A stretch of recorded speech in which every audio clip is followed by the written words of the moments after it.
Hi again.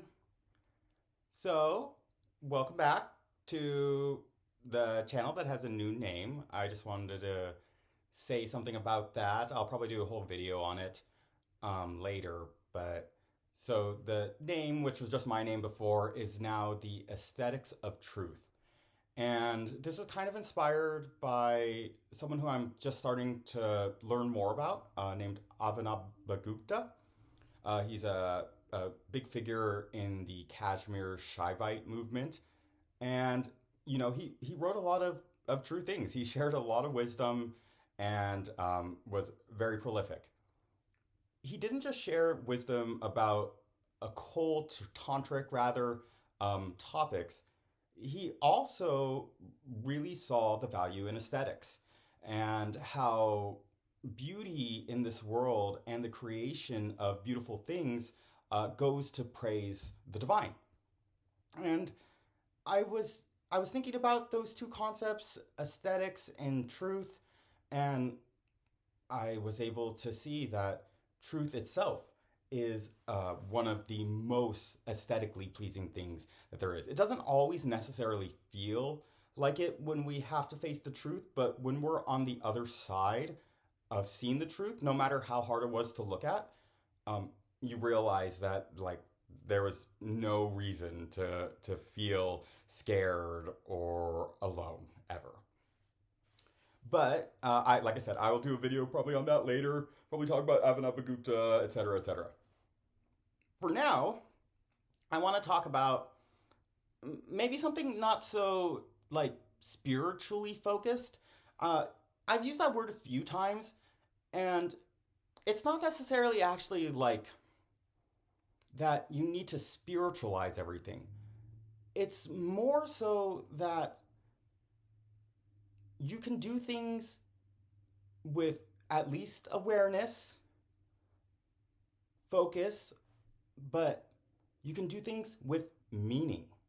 You could give the actions that you do meaning and purpose and reason. We do anyway, right? It's just maybe a lot of the times the reasons aren't ones that are serving us. And so that just kind of takes a re-examining of a lot of things in our life, I think, to see what meaning at least that we're giving to things. And so it's springtime, right? It was just the spring equinox. We're in the Navratri, which is the 9 nights of the goddess. And this one is specifically about refreshing and resetting, doing that kind of spring clean, inside of yourself. And, starting a new year, making new patterns. So we happen to be spring cleaning, not necessarily because of spring, but just because of old patterns ending here in our apartment, me and my husband. And we did that. We didn't even necessarily need to try. We gave it a lot more meaning than we usually did, and I wanted to share that. Not necessarily saying that anyone has to do it, but sometimes I think it's just helpful to have examples about how easy it is to give things a deeper meaning that can have some real impact instead of doing things unconsciously, which again is fine. Everything is fine. Everything is perfect, but it's just more fun, I think, to give things meaning.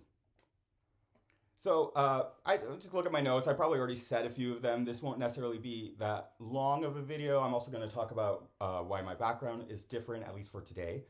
But like I said, so this idea of spring giving us a chance to reset, yeah, that's totally what you could do when you're cleaning, recognizing that you're removing things that have no use anymore.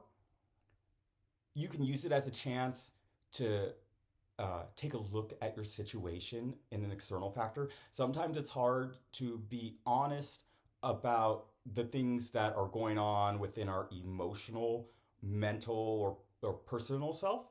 But when we look around us, we start to realize that a lot of those things get reflected in our environment, especially in our own place. It's easier to see that because these things are ours. and we can look at something and be like, oh wow, I spend a lot of time doing, I don't know, video games was one for us, or watching TV, and I was like, is that really that important? Or we have like images and statues of sacred beings that were just kind of sitting around. And if you had asked me, I would have probably said like, oh yeah, TV, whatever. I watch a lot of shows, but like, it's not that important to me. Oh yeah, I love God. That's why we have these images. But when I was giving so much more time to this sort of like distraction, I was making that distraction so much more valuable to me than my connection to deity in any form. I was making that distraction my deity. Sitting there watching shows, trying not to think about life, that became my altar. And I guess finally, instead of sacrificing myself at that altar, uh, uh, me and Nelson decided that should not be in the center of our lives, and so it's in the closet for now. That is super valuable. Not just seeing the things that you don't need, the things you don't want to see, like clutter, because they like clutter up your mind, but also seeing the patterns we create and how they're projected from us, and then having them outside of us, they reflect back into us, causing us to project them out again.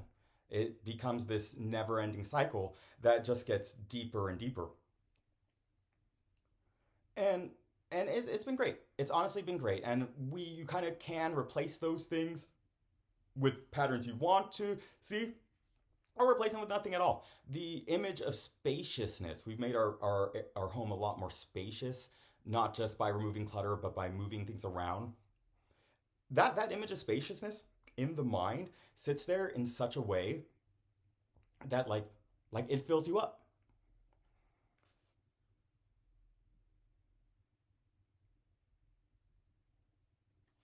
Another thing we did, and I'm not even sure what necessarily brought me to the desire to even do this, was to look for more subtle patterns. Things you don't even think about, things that are like in everyone's home.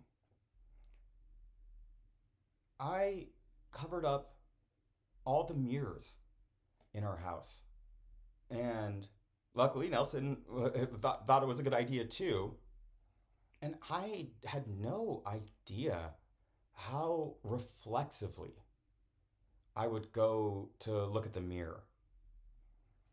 It's kind of strange to see because I couldn't see the pattern fully, even though I intuitively knew there was a pattern there that wasn't serving me. But I couldn't see the pattern till after. That's part of the reason too why it's so hard to take an honest look at ourselves sometimes, and to be able to have other simple ways of looking at ourselves. When we try to look at ourselves on the inside, right, it's all dark, and those patterns are even harder to see there, especially when we've put up a ton of barriers that prevent us from seeing it. It's almost in a way covering up those mirrors and taking away this projection screen forced both of us, I think, to look at ourselves with a little more honesty. Stop thinking about how the world sees us and start more thinking about how we see ourselves. There's a lot of power in cleaning, but doing it in attuned with nature, right? When nature sets things new, it's probably a good time to attune to that. That's most of what I had to say about spring cleaning. I also want to talk, like I said, about what's here behind me. So when we were, this actually is a part of the spring cleaning. So when we were cleaning, there was clutter, like I said, and I mean clutter's fine, knickknacks are fine, but I realized just all this stuff was just weighing me down. It was just like adding to all the things already going on inside. But a lot of these things I didn't want to get rid of. And I don't, and maybe I will in time now, but I saw this vision of a stuff altar, right? So we have like different images of deities, like I said, around the apartment. We also have like a room that's specifically dedicated to devotion and meditation.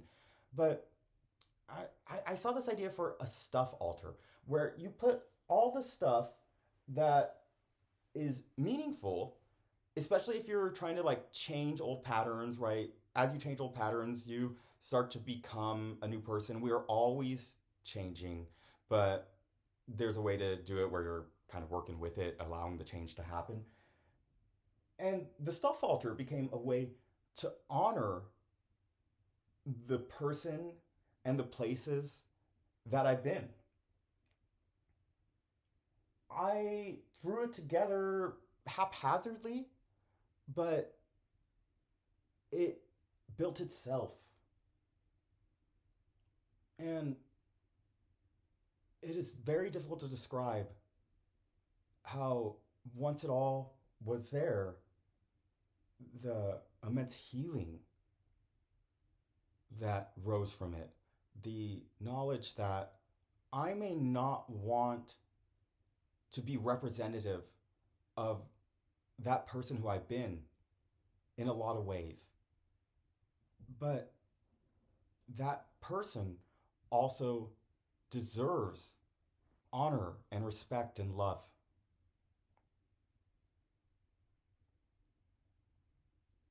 It felt like a way to meet a lot of different wounds, a lot of specifically attachment wounds, at least on the top part here, with love. As we were going through all our stuff, knickknacks and whatnot, there were some items we just trashed, but there were some items that we didn't want to get rid of, but also that we didn't like. And so, in a way, I would call these haunted items. So, with the haunted items, there's a shelf under here.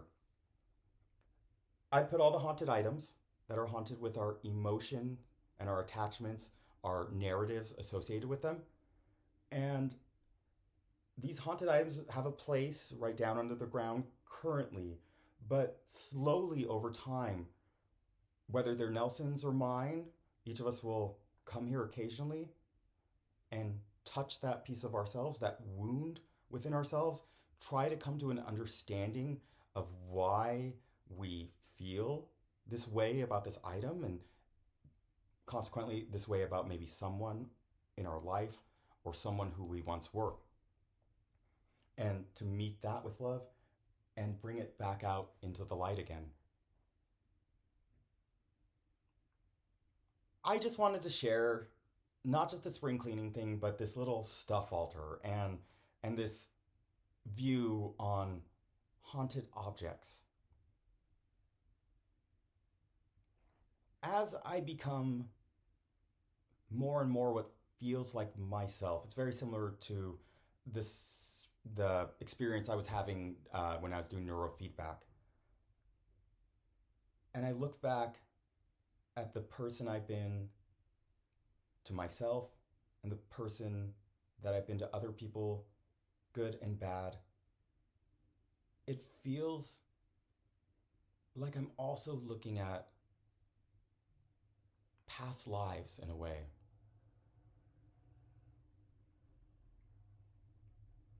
I've said it in some posts, I'm not sure I've said it here, but we really do need to meet those ghosts, goblins, and demons within us with a lot of love. All sentient beings, all of creation deserves our love. And I think this is a little way of showing it. So I appreciate anyone who's here. I hope this meets you well, and sending my love.